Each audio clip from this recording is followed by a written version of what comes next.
foi expulso, foi jogado para fora.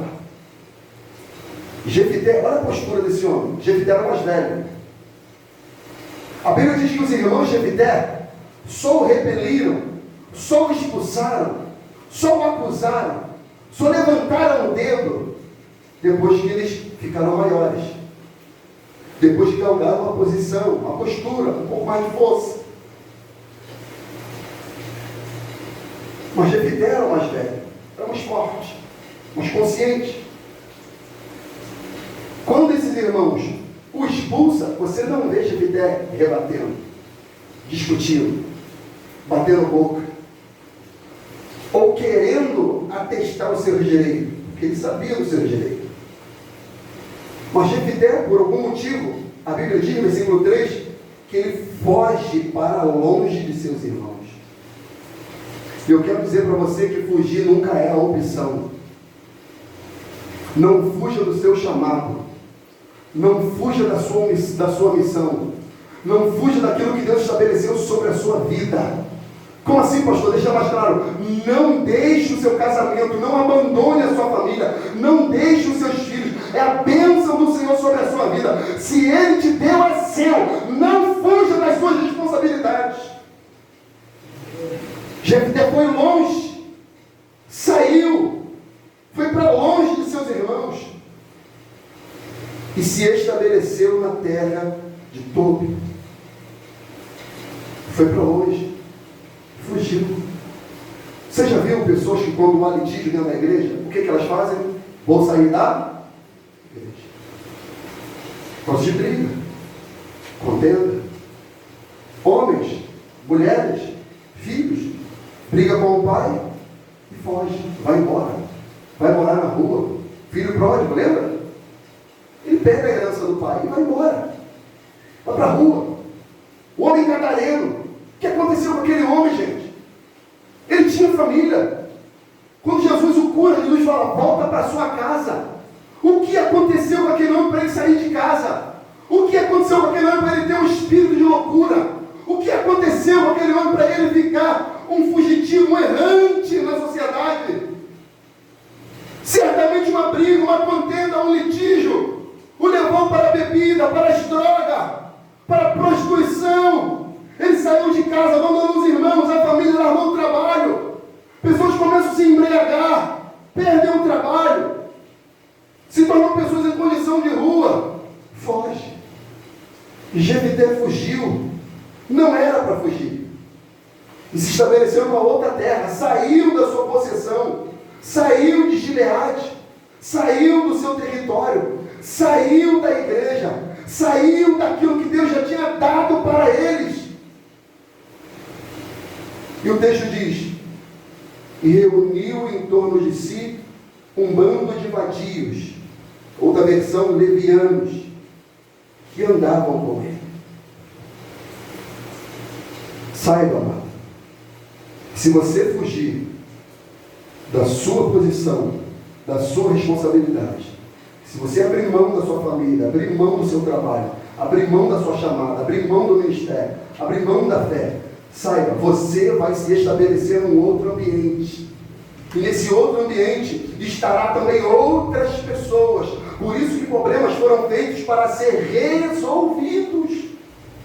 Para serem resolvidos. Por isso que fugir nunca é a melhor opção. Jefté ficou sem casa, sem família, sem irmãos, sem futuro, sem esperança. Ficou sem nada. E se reuniu em torno dele um bando de vadios, levianos, e andavam com ele. Mas olha o que esse homem nos ensina. Olha o que esse homem nos ensina. Ele sai de Gileade e habita em Tobi. E em Tobi, homens levianos, vadios, assaltantes, bandidos, criminosos, homens sem dignidade, sem moral, se afiliam a Jefté. Mas o que me deixa impactado em Jefté é o seguinte: ele chega num lugar, mas o lugar não muda ele, é ele que muda o lugar, glória. Então, independentemente da sua ferida, da sua cicatriz, do seu trauma, você rompeu, saiu, abandonou, está procurando se encontrar novamente, se estabelecer. Ei, não deixe o ambiente te mudar. mudar. Mude você o ambiente, ó glória. Aqueles homens se ajuntaram a Jefité, mas Jefité não se ajuntou com eles. Era o que falavam de Jesus. Ei, esse daí não come com publicanos e pecadores? Ele come com prostituta? Se de fato fosse profeta, não saberia que essa mulher é uma prostituta? Falando de Jesus. Lembra de Davi na caverna de Adulão? Se ajuntaram junto de Davi, 1 Samuel 22, homens que se achavam em aperto, endividados, de espírito desgostoso, se ajuntaram a Davi. Mas Davi não ficou assim. Aqueles homens entraram lá na caverna. Quem estava lá? Davi. Os homens estavam em aperto, espírito angustiado, depressivos, deprimidos. Mas a Bíblia diz que eles se tornaram soldados, valentes, homens corajosos. Ou seja, eles foram inspirados por Davi. Aleluia. Então nós temos que ser sal e luz da terra. Como assim, pastor? Nós não devemos se deixar ser influenciado pelo ambiente. Nós devemos influenciar o ambiente. A Bíblia diz que Deus nos olhou para nós e falou: vós sois o sal da terra e a luz do mundo. O sal entra na comida, amado, e influencia para o bem e para o mal. Mas o que Deus chama para nós é para nós influenciarmos para o bem. Para o bem. Quem se salgar a comida, quem come? Pode dar aquela garfada, mas o resto você larga. Mas quando a comida está no ponto, igual eu falei para a Negócio, falei para a Negócio, pô, hoje o rango está demais. Aí ela, você sempre elogia minha comida. Eu falei, não, quando está ruim, está ruim. Quando está ruim, está ruim. Aí ela fez a costela com agrião, com batata. Hein? Olha isso. Terra. Aquele feijãozinho fresquinho, cheio de alho, os temperinhos. Aí eu comi, elogiei a dona, a comida no ponto.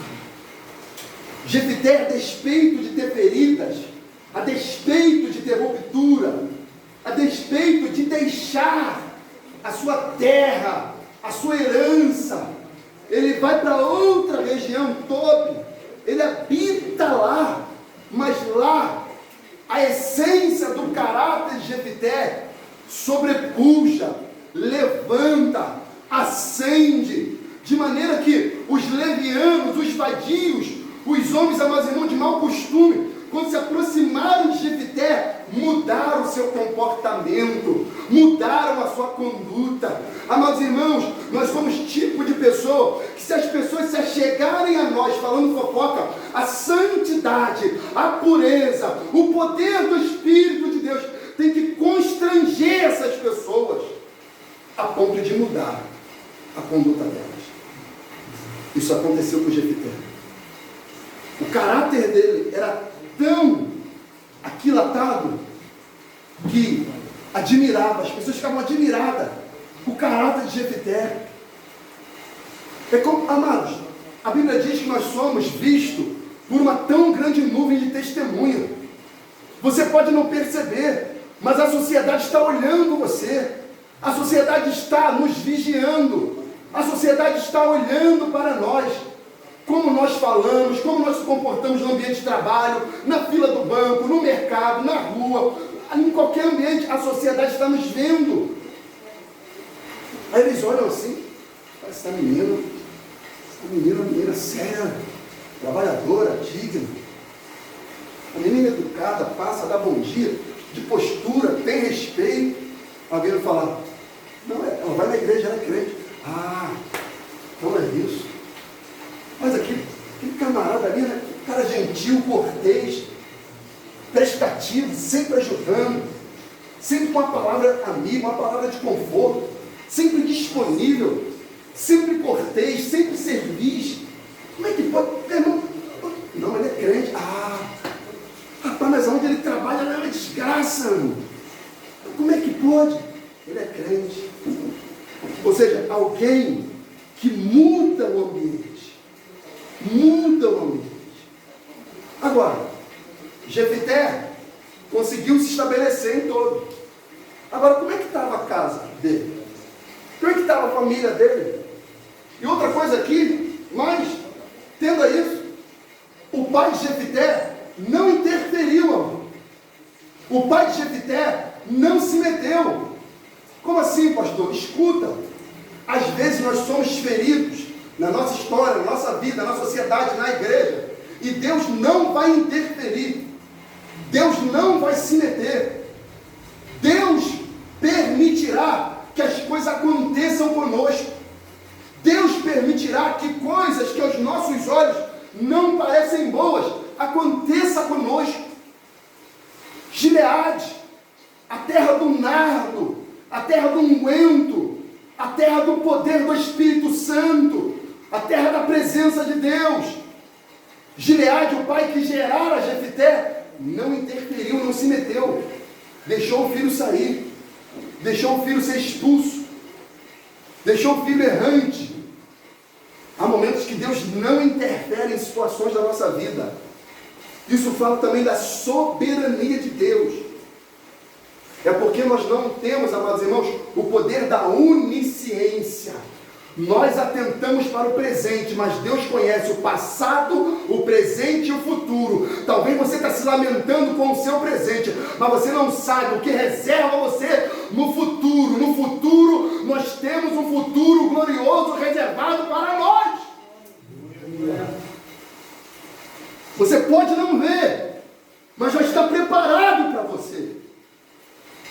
Jefité achou que já não tinha mais jeito, já não tinha mais possibilidade, estou sem família, estou sem terra, estou sem herança, mas quando ele chega em todo, ele já se estabelece.